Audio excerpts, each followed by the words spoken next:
You know what? He's a guy that said some bad about me. He did.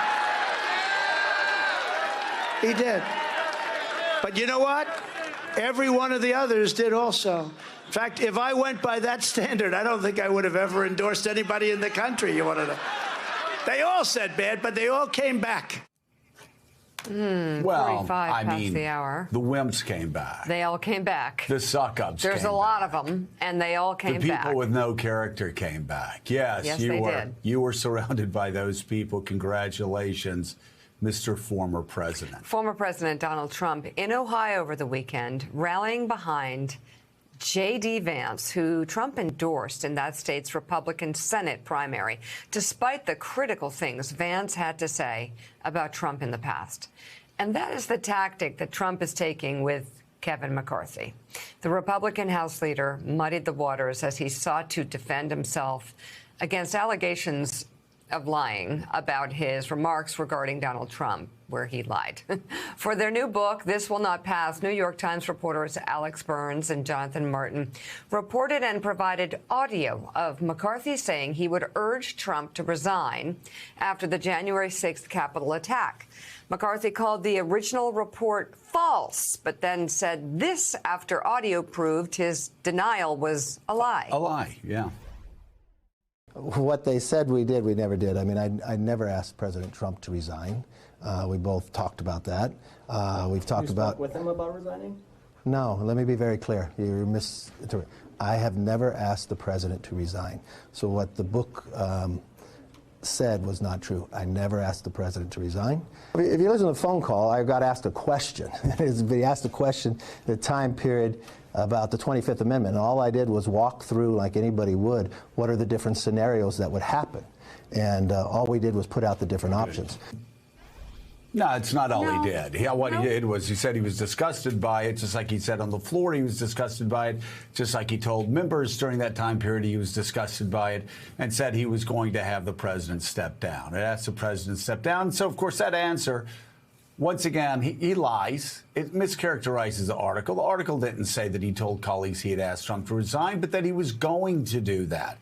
The recording confirms that. Here's more of that January 10th, 2021 conversation between McCarthy and Republican leaders, as McCarthy wasn't just expressing options. He was expressing his contempt, his disgust, just how much he despised Donald Trump. But let me be very clear to all of you, and I've been very clear to the president. He bears responsibilities for his words and actions. No ifs, ands, or buts. I asked him personally today, does he hold responsibility for what happened? Does he feel bad about what happened? He told me he does have some responsibility for what happened. And he needs to acknowledge that. I've had it with this guy. What he did is unacceptable. Nobody can defend that, and nobody should defend it. I've had it with this guy. True. What he did was Nobody unacceptable. should. I've had it with this guy. What he did was, again, Kevin he lies. He gets caught lying. And then he lies again about his original lies. Again, I take you back to 2017 when it came out that he, in 2016, had told House leaders that Donald Trump was on the take, that he was getting money from Vladimir Putin, that Putin was paying Trump and Dana Rohrabacher, in his opinion. And he said, swear to God, I think it's happening. He lied about that. He was shown a transcript. He said the transcript was fake news. Then they played him the tape.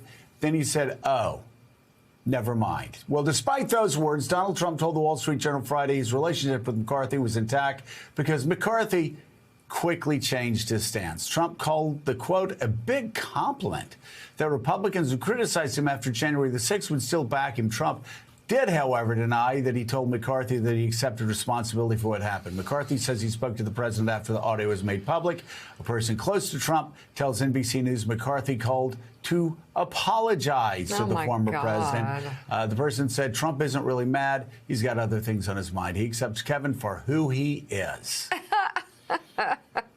Which really says it all. Let's bring in right now founder of the conservative website, The Bulwark, Charlie Sykes. Charlie, we had a good talk on conservatism the other day. Matthew Continetti has a great book on conservatism, talks about where we went wrong. I think you and I probably think we continued to go wrong, maybe a little bit more than Matthew does. But anyway, it's an excellent book on reviewing conservatism.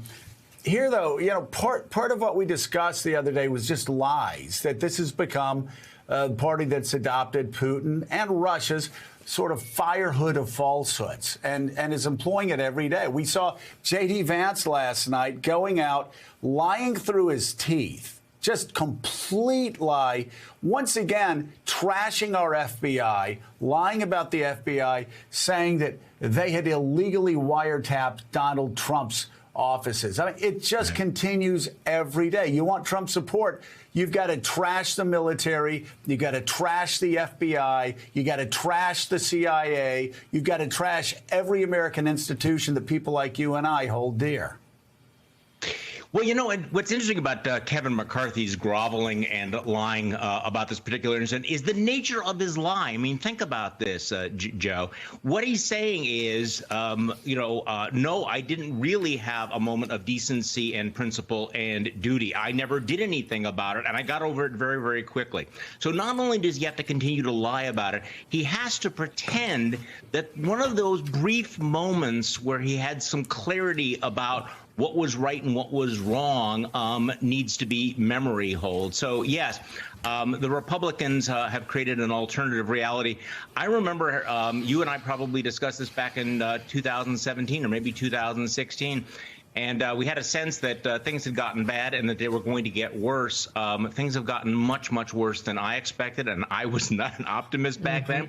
It's accelerated because Donald Trump keeps raising the ante, and I think he likes this. I think he likes this as an instrument of humiliation. How far can I push people? What can I get you to say? What can I get you to apologize for?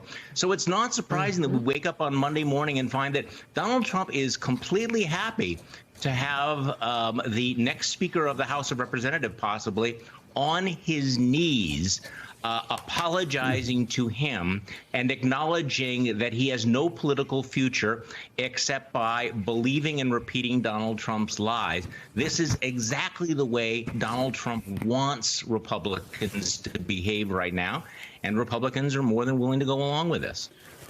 And there may be a cynical belief this is how politicians act. It's just not. It's not how they have acted in the past, Charlie. I'll give you an example from my personal experience. We tried to run Newt Gingrich out of town after the '98 elections. We thought he was spending too much money. We thought he was willing to sacrifice too much on tax cuts. And so there were 11 of us that tried to push him out of town. Tom DeLay came to us. He said, I'll help you out. Dick Armey came to us, said he'd help us out. It blew up. Everybody's called in front of, to explain why everybody did what they did. It's very interesting. Dick Armey tried to cover himself, tried to blame somebody else. Right. Tom DeLay, a guy who was hated by the moderates, despised by the moderates. Yeah. DeLay stood up before this conference when, the rage was there, and he said, you know what? I'm so sorry. I thought it was in the best interest of the party. I thought Newt was making too many mistakes, and yes, I admit to you, this is exactly what I did, and I apologize. I made a real mistake. Those moderates all came up in a line while Dick Armey was trying to cover his backside, and all of those moderates came up DeLay. I remember Tilly Fowler had no use for Tom DeLay. She goes, Tom, don't worry about it. We know exactly what's going on. Thank you for telling the truth. It means a lot to us. DeLay's position in the conference by admitting he was part of this plot actually went up, where those who tried to cover their backside were never the same in the conference. It's amazing how politics has changed because of Donald Trump. Yeah, that's the difference. What you're describing is the difference between a functioning political party and a cult.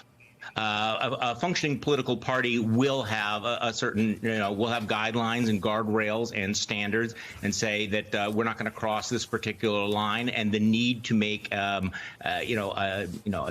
adapt. Whereas what you have now is a party where no one is prepared to stand up and do the right thing. I mean, they're all terrified to be Liz Cheney. And by the way, Speaking of Liz Cheney, the I think rather dramatic contrast last week, the same day that we got the McCarthy tape, we had the Kennedy School announce that Liz Cheney was the winner of their profile in Courage, and yet so many Republicans would rather kiss Donald Trump's ring than be remembered for their courage. And